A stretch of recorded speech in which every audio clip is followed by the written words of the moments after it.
The Deathworld Girl Who Warned Once. The observation deck of Starfall Station stretched across the entire northern face of the facility, offering a breathtaking view of the Andromeda Traverse. Maya Chen stood near the reinforced windows when the commotion below caught her attention. She descended quickly to the main concourse, where a crowd had gathered in tense silence. At the center stood Velcros, a massive Drachnor prince whose obsidian scales shimmered under the artificial lights. 3 meters tall with 4 powerful arms, he represented everything his warrior species valued: strength, dominance, and the right of the powerful to take what they wanted. Before him cowered a small Quillen family, their fur white with terror as Velcros destroyed their market stall with casual swipes of his clawed hands. "You dare quote prices to me?" Velcros's voice boomed. "I am third son of the Drachnor Emperor. I take what I want." His tail whipped down, denting the reinforced deck centimeters from the tiny merchant's feet. The Quillen children screamed, clinging to their mother. Maya moved through the crowd, her boots clicking against metal as she stepped between the Drachnor prince and his victims. Velcros's glowing eyes fixed on her human form with immediate amusement. "A human," he laughed, the sound like grinding stone. "You look quite breakable to me, soft skin. Your Deathworld may have tried to kill you, but that just means you learned to run and hide." Maya's voice remained calm, steady. "Leave them alone. Take your business elsewhere. This is your only warning." The silence that followed was absolute. Around them, aliens pressed against walls, their various sensory organs fixed on the impossible scene. A human barely reaching the Drachnor's chest, standing against a prince whose species had conquered 12 systems through martial prowess. Velcros leaned down, heat radiating from his internal furnace-like metabolism. "Your only warning? I could tear you apart before you took a breath. What will you do, little human?" "I warned you once," Maya said quietly. "That's all anyone gets." Rage transformed Velcros's amusement. His crest flared, bone spikes extending. His forearms spread wide, claws clicking as they extended. He was strength incarnate, bred for war, trained since birth in combat.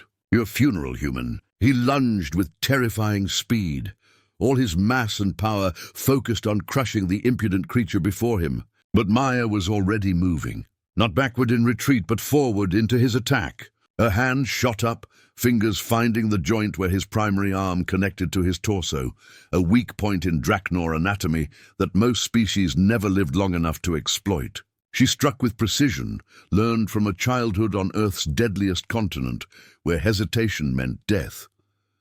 The crack echoed across the concourse. Velcros's momentum carried him forward, but Maya used it against him, pivoting as she drove her elbow into the gap between his armor plates. The impact targeted his primary heat vent, the biological system that kept his internal furnace from overheating. Another strike, faster than most aliens could track, found the nerve cluster at the base of his skull.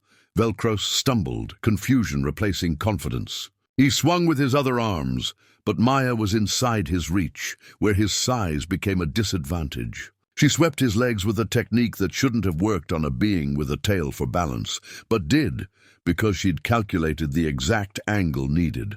As he fell, she delivered one final strike to his secondary nerve cluster.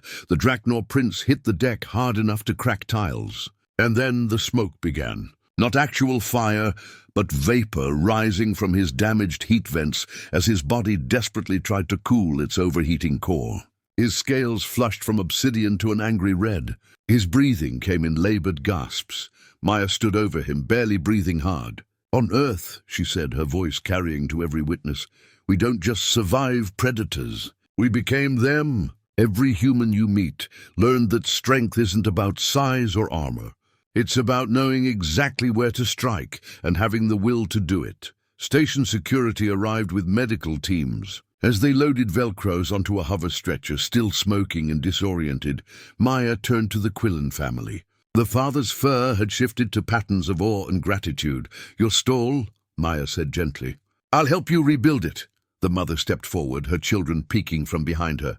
"You saved us. We have no way to repay such a debt." "No debt," Maya replied.